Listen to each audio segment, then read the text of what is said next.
नमस्कार, मी कोमल. तर आज आपण पावभाजी कशी बनवायची ते बघणार आहोत. अगदी हॉटेलमध्ये जशी बनवतात तशाच पद्धतीनं आजची ही आपली रेसिपी आहे पावभाजीची. तर व्हिडिओ अजिबात स्किप न करता पूर्ण रेसिपी पहा. चला तर मग रेसिपीला सुरुवात करूया. सुरुवातीला मी पावभाजीसाठी कोणत्या भाज्या घेतलेल्या आहेत ते दाखवते.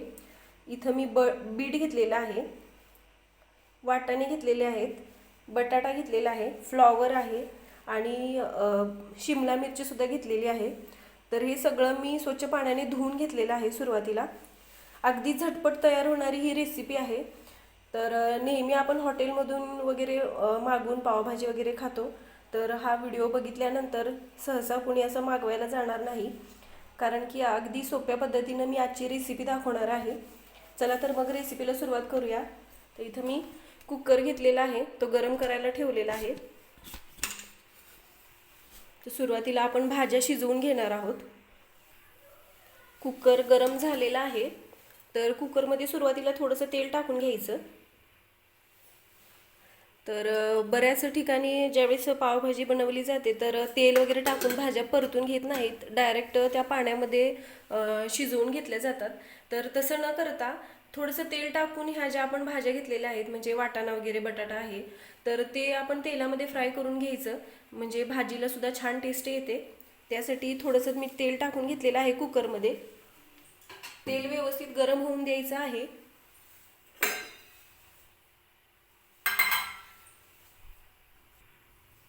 तर तेल व्यवस्थित गरम होऊन द्यायचं आहे आणि नंतर आपण ज्या भाज्या वगैरे सगळ्या धुवून घेतलेल्या आहेत ते स्वच्छ पाण्याने धुवून घ्यायचं सगळं.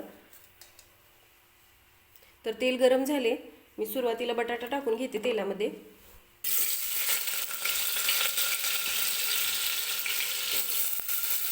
तेलामध्ये फ्राय करून घेतलं की छान टेस्ट येते भाजीला. त्यासाठी ही स्टेप मिस करू नका.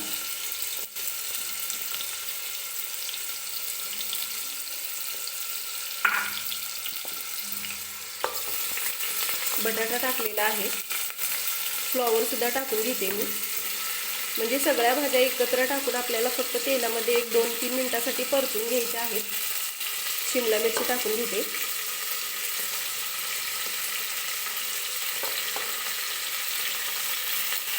हातानेच भाज्या टाकून घ्यायच्या, कारण की आपण भाज्या वगैरे धुवून घेतलेल्या असतात, तर त्याचं थोडंसं पाणी वगैरे राहिलेलं असतं, ते तेलामध्ये नाही जायला पाहिजे यासाठी हातानेच टाकून घ्यायच्या भाज्या. तर बीटसुद्धा टाकून घेतलेलं आहे मी. आता वाटाणा टाकून घेते.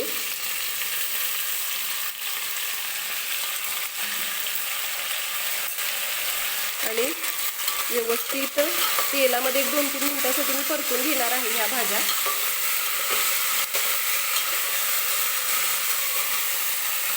बीट टाकल्यामुळे पावभाजीला छान असा रंगसुद्धा येतो आणि टेस्टसुद्धा छान लागते. त्यासाठी मी म्हणेन शक्यतो पावभाजीमध्ये बीट टाकतात.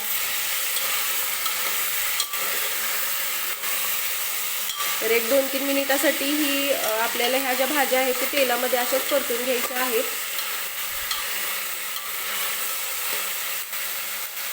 आता थोडंसं मीठ टाकून घ्यायचं आहे.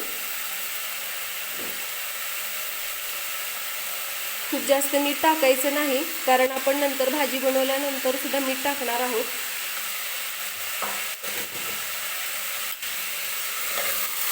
तर मीठ टाकल्यानंतर ह्या भाज्या ज्या आहेत ते व्यवस्थित परत एकदा तेलामध्ये परतून घेते.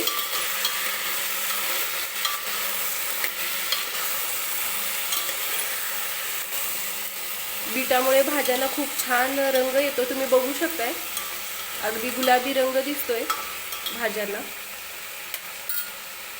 तरी 2-3 मिनिटं मी परतून घेतलेले आहे ह्या सर्व भाज्या. आता याच्यामध्ये पाणी ओतून घ्यायचं आहे. तर मी पाणी ओतून घेते आणि छान असं मिक्स करून घ्यायचं आहे. तर 1.5 ग्लास पाणी ओतणार आहे मी कुकरमध्ये. तर पाणी ओतून घेतलेलं आहे, तुम्ही बघू शकताय. तर झाकण लावून आपल्याला याला मी 2-3 शिट्ट्या करून घेते सुरुवातीला. तर भाज्या शिजत आहेत तोपर्यंत आपण भाजीची तयारी करून घ्यायची आहे. तर मी झाकण लावून घेते आणि ह्या भाज्या ज्या आहेत त्या अगदी मऊ शिजवून घ्यायच्या आहेत, त्यामुळं 3 ते 4 शिट्ट्या करून घ्या कुकरला. तर मी याला आता 3 ते 4 शिट्ट्या करून घेते. भाज्या शिजवून घेतलेल्या आहेत, तर मी कुकरला 4 शिट्टी केलेली आहे भाज्या शिजवण्यासाठी. म्हणजे अगदी मऊ भाज्या अशा शिजवून घेतलेल्या आहेत, म्हणजे खूप जास्त मॅश करायला लागत नाही भाज्या जर व्यवस्थित शिजल्या असतील तर. तर कढई गरम करायला ठेवलेली आहे, मी तेल टाकून घेते. तर आपण पावभाजी बनवायला सुरुवात करतोय आता.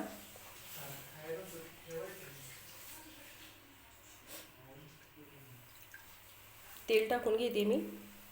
तेल थोडंसं जास्त टाकते नेहमीपेक्षा.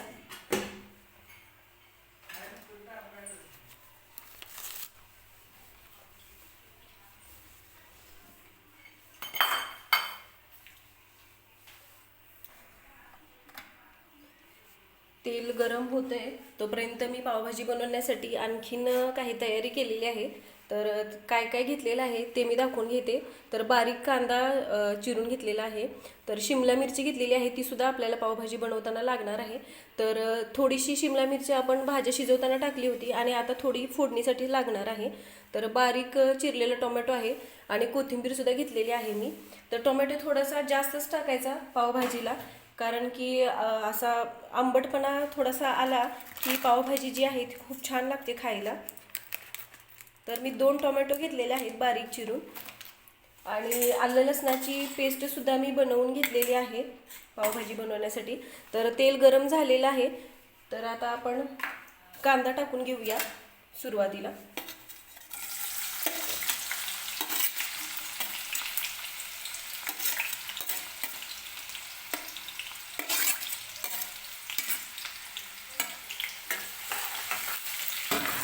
कांदा टाकून घ्यायचा. कांदा व्यवस्थित सॉफ्ट होईपर्यंत आपल्याला तेलामध्ये परतून घ्यायचा आहे.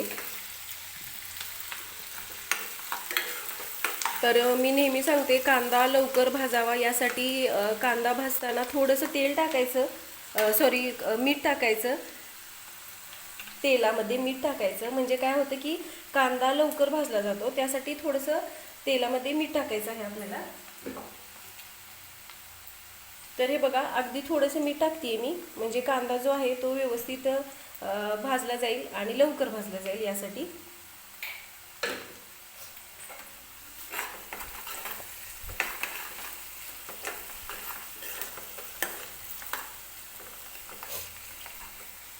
तर आता काय करायचं आहे, कांद्यासोबत आपल्याला शिमला मिरची सुद्धा टाकायची आहे. म्हणजे काय होईल, कांद्यासोबत शिमला मिरची सुद्धा व्यवस्थित तेलामध्येच भाजली जाईल त्यासाठी, नाहीतर थोडीशी कच्ची राहील शिमला मिरच. यासाठी सुरुवातीला मी कांदा टाकला आणि नंतर शिमला मिरची टाकलेली आहे 1-2 मिनिटानंतर. आणि आपण तेलामध्ये थोडंसं मीठ सुद्धा टाकलेलं आहे, म्हणजे शिमला मिरची सुद्धा व्यवस्थित सॉफ्ट होईल लगेचच आणि कच्चेपणाची टेस्ट वगैरे येणार नाही.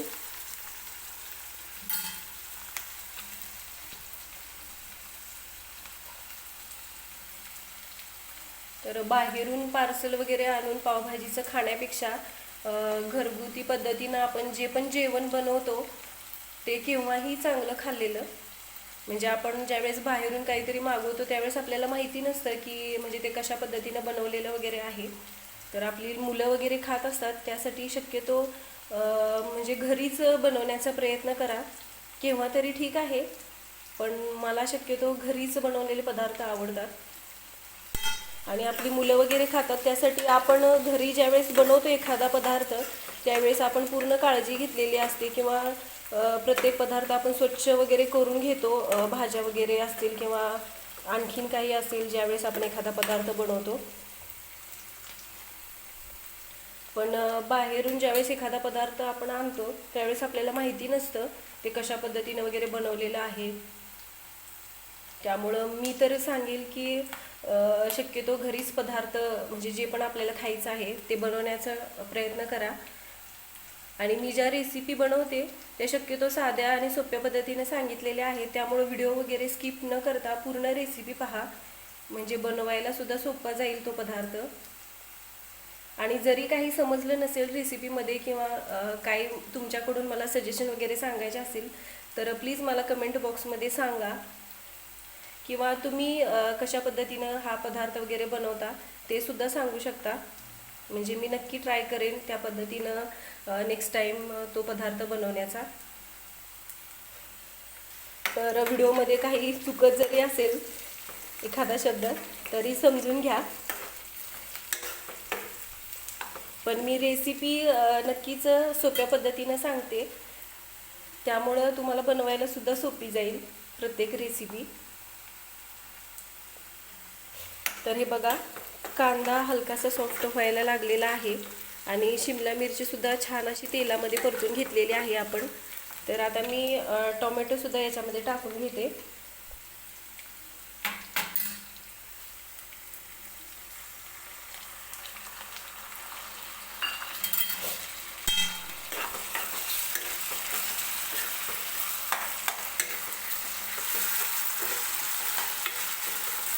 टोमॅटो सुद्धा व्यवस्थित सॉफ्ट होईपर्यंत तेलामध्ये आपल्याला परतून घ्यायचा आहे.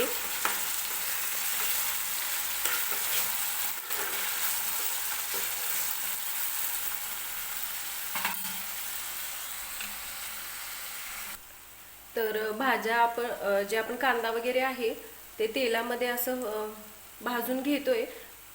कांदा वगैरे भाजतोय तोपर्यंत आपण ह्या भाज्या ज्या शिजवून घेतल्या होत्या त्या आपण मॅश करून घेणार आहोत. तर हे मी मॅशर घेतलेलं आहे आणि त्याच्या मदतीनं हे बघा अशा पद्धतीनं ह्या भाज्या ज्या आहेत ते छान अशा मॅश करून घेते मी. तर तुम्ही बघू शकता अशा पद्धतीने हे मॅश करून घ्यायचे आहेत. तर बीटामुळे रंग खूप छान येतो पावभाजीला, त्यामुळे मी पावभाजीमध्ये बीट टाकते. तर ह्या भाज्या ज्या आहेत जे मी व्यवस्थित मॅश करून घेते.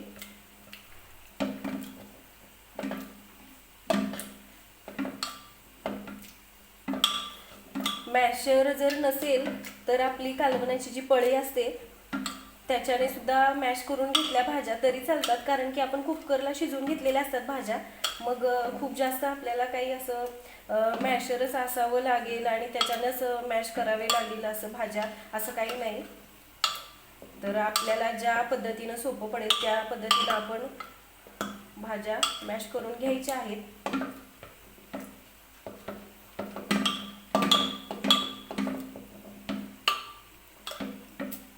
तर हे बघा तुम्ही बघू शकताय. तर ह्या मॅशरने मी छान असं ह्या सगळ्या भाज्या ज्या आहेत त्या मॅश करून घेतलेल्या आहेत. तर तोपर्यंत इथं कांदा टोमॅटो आणि शिमला मिरची जी आपण भाजण्यासाठी ठेवलेली आहे तेलामध्ये तर ती सुद्धा व्यवस्थित भाजलेली आहे.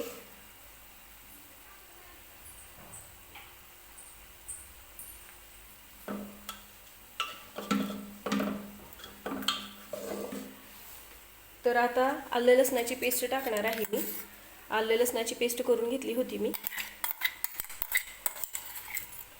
तर आता मार्केटमध्ये आपल्याला आलं लसणाची पेस्ट सुद्धा भेटते, पण जी आपण घरात बनवतो ती वेगळीच असते.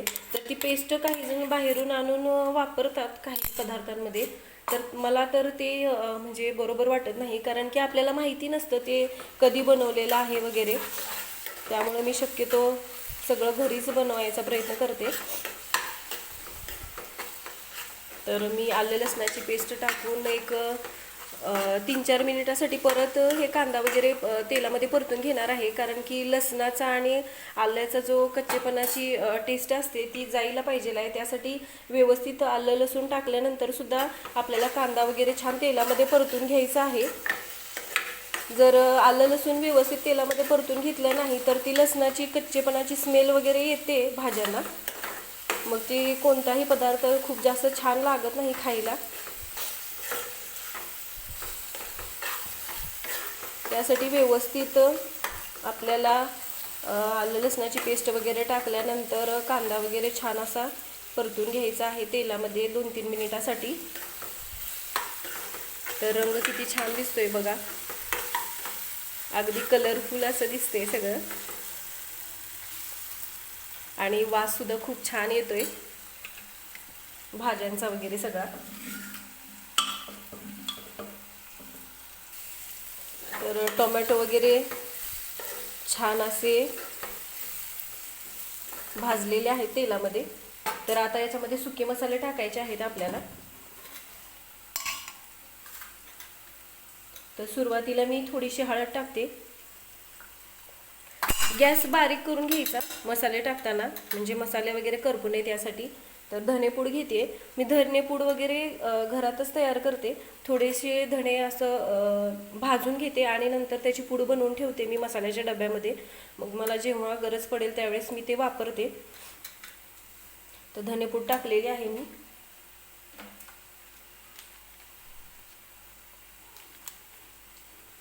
तर इथं मी सुहानाचा पावभाजी मसाला वापरते. तर तो मसाला टाकून घेते.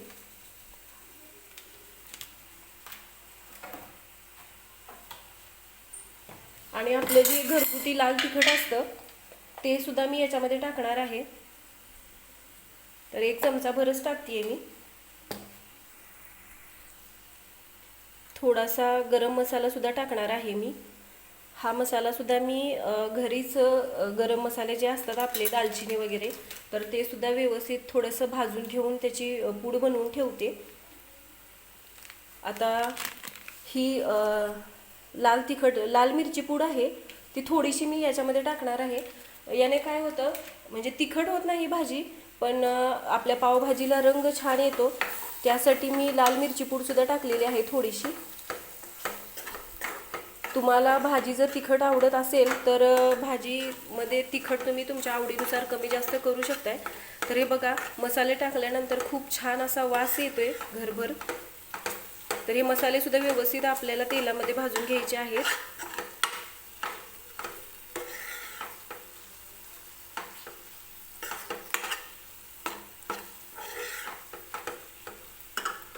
तर मसाले सुद्धा मी 1-2-3 मिनिटं तेलामध्ये भाजून घेतलेले आहेत. तर आता आपल्याला काय करायचं आहे, ज्या आपण भाज्या शिजवून घेतल्या होत्या आणि मी छान अशा मॅश सुद्धा करून घेतलेल्या आहेत, तर ते आता आपल्याला या कढईमध्ये ओतून घ्यायचं आहे. हे बघा, तर मी याच्यामध्ये ओतून घेते.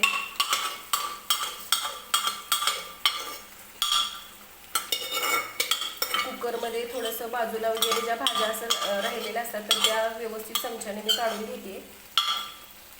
आणि जरी राहिलं असेल, भाज्या वगैरे बाजूने राहिल्या असतील, तर काय करायचं, थोडंसं पाणी वगैरे टाकून घ्यायचं कुकरमध्ये वगैरे, आणि तेच पाणी नंतर आपण भाजीला वापरणार आहोत.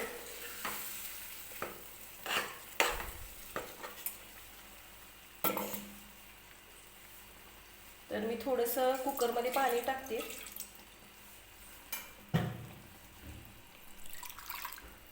तर ज्या मिक्सरच्या भांड्यामध्ये मी आलं लसणाची पेस्ट बनवली होती त्याच्यामध्ये सुद्धा थोडंसं पाणी टाकून घेऊन ते छान असं मिक्स करून घेतलेलं आहे मी. आणि तेच आता मी या पावभाजीची आपली भाजी जी बनवते त्याच्यामध्ये टाकून घेणार आहे.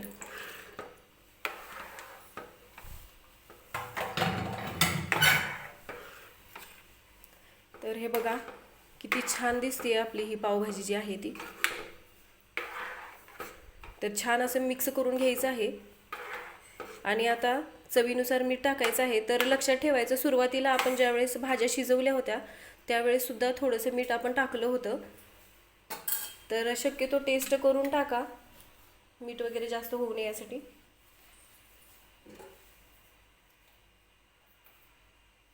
तर मी थोडंसं मीठ टाकून घेते. आणि आता ही जी आपली पावभाजी आहे तर आपण याला झाकण लावून एक 3-4 मिनिटासाठी मी शिजवून घेणार आहे. म्हणजे ज्या भाज्या आहेत त्या मसाल्यामध्ये व्यवस्थित शिजल्या जातील आणि भाजीला सुद्धा छान अशी टेस्ट येईल त्यासाठी. तर झाकण लावून घेते मी ह्याच्यावरती. कढईवरती झाकण ठेवलेलं आहे आणि ही भाजी जी आहे तर मी 3-4 मिनिटासाठी शिजवून घेते. तर हे बघा, मी भाजीला एक 3-4 मिनिटे शिजवून घेतलेले आहे. तर तुम्ही बघू शकताय रंग किती छान दिसतोय भाजीचा.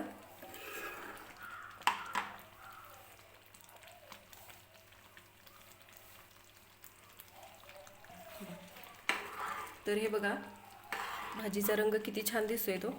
तर आता काय करायचं आहे, थोडंसं बटर मी या भाजीमध्ये टाकणार आहे. तर बटर टाकल्यामुळे भाजीला खूप छान अशी टेस्ट येते. तर हे बघा, बटर टाकून घेते मी भाजीमध्ये आणि मिक्स करून घ्यायचं आहे व्यवस्थित. वरून थोडीशी बारीक चिरलेली कोथिंबीर टाकायची.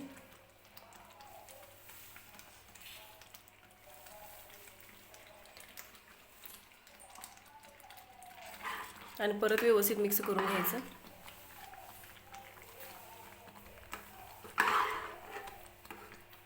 बटर व्यवस्थित आपल्याला भाजीमध्ये मिक्स करून घ्यायचं आहे, म्हणजे भाजीला छान अशी टेस्ट येते. अगदी घरभर वास सुटलेला आहे पावभाजीचा.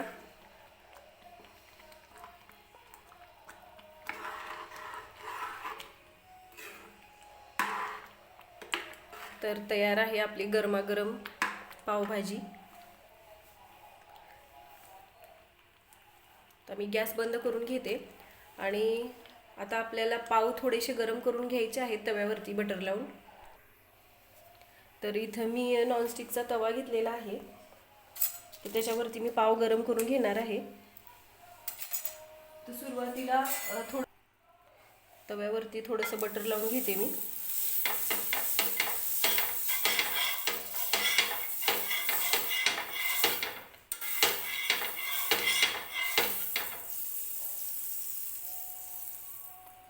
आणि हे पाव आहेत ते मी मधून असे कट करून घेतलेले आहेत.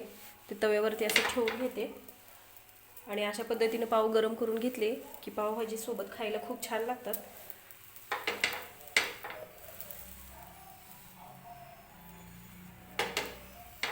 तर दोन्ही बाजूनी बटर थोडंसं लावून मी हे पाव जे आहेत ते छान असे गरम करून घेणार आहे.